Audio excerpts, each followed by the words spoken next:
Ever wondered why certain ancient cultures had rules against eating specific animals? Well, today we're diving into one of the most famous examples, the biblical laws of clean and unclean food. Now, this is way more than just a simple dietary guide from Leviticus and Deuteronomy. It's really a window into an ancient worldview, a complex code for living that shaped pretty much every aspect of life. So let's unpack this fascinating system. So, what was the thinking behind all these rules? I mean, how did an ancient text end up creating such a detailed classification for every single animal, from the beasts in the field to the birds in the air and the fish in the sea? That's what we're about to explore, this intricate system of categories that literally shaped a culture's daily life. All right, let's begin our journey into this ancient code. We're going to start by looking at the first group of creatures mentioned, the ones that walk on the land. And as you'll see, the rules are surprisingly specific. When it comes to land animals, the ancient code lays out a remarkably clear system. It's not about whether an animal is big or small, or even how it tastes. Instead, it all comes down to a strict two-part physical test. And to be considered clean, an animal has to meet both of these criteria. No exceptions. Okay, so here are the two requirements. First up, the animal has to have a completely divided or cloven hoof.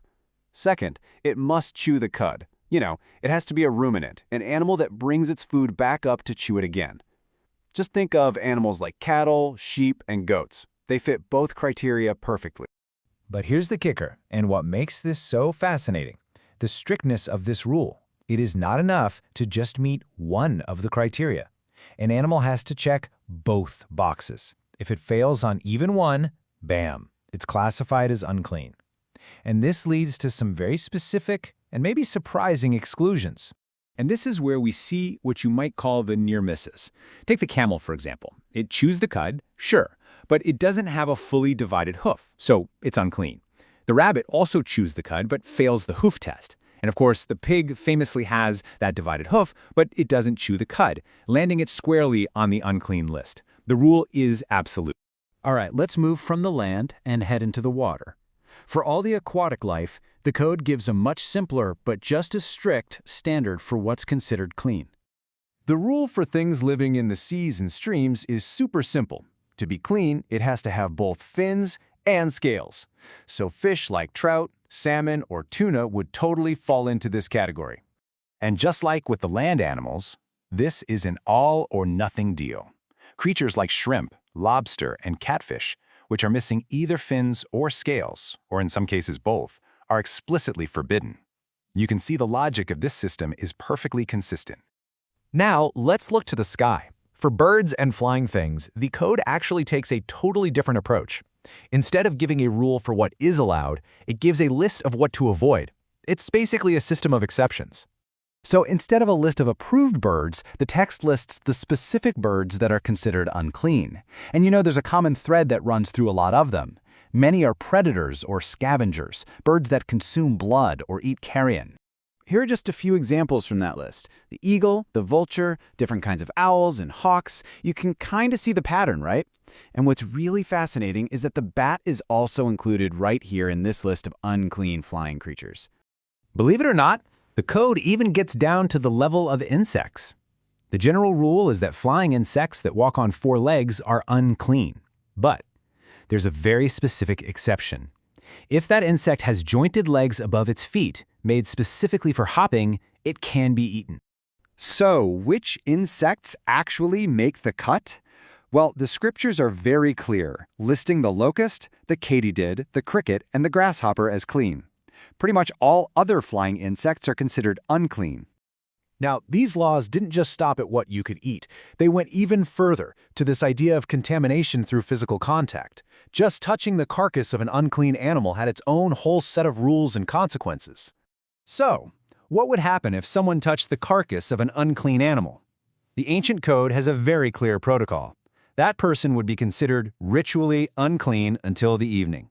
And to get back to their clean state, they'd have to wash their clothes. It was a temporary impurity, but one that required a specific action to fix. And this concept of uncleanliness wasn't just personal either. It was transferable. If the carcass of an unclean creature fell on an everyday object, that object could also become unclean. The rules for cleaning up these contaminated objects really depended on the material.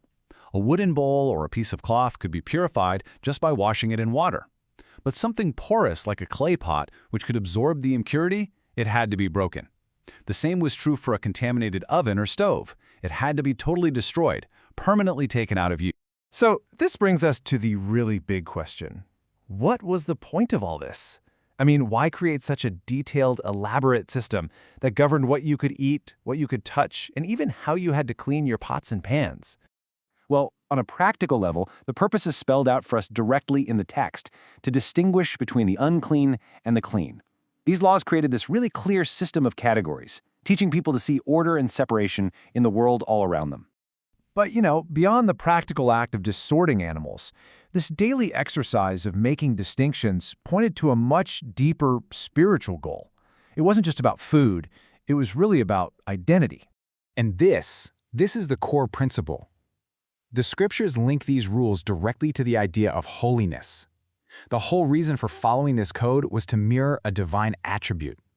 Holiness here means being set apart, distinct, different. The people were supposed to be set apart, just as their God was. So ultimately, these food laws served as this constant, daily reminder of the Israelites' unique identity. Every single meal was a chance to remember their covenant, to reaffirm that they were a people consecrated or set apart for a very specific purpose and a unique relationship with their God. And this leaves us with a final thought. These ancient laws were, at their heart, all about creating categories: clean and unclean, sacred and profane, what's permitted and what's forbidden. So it makes you wonder, how do these powerful ancient ideas of purity and distinction continue to influence our cultures, our food choices, and maybe even our sense of identity today?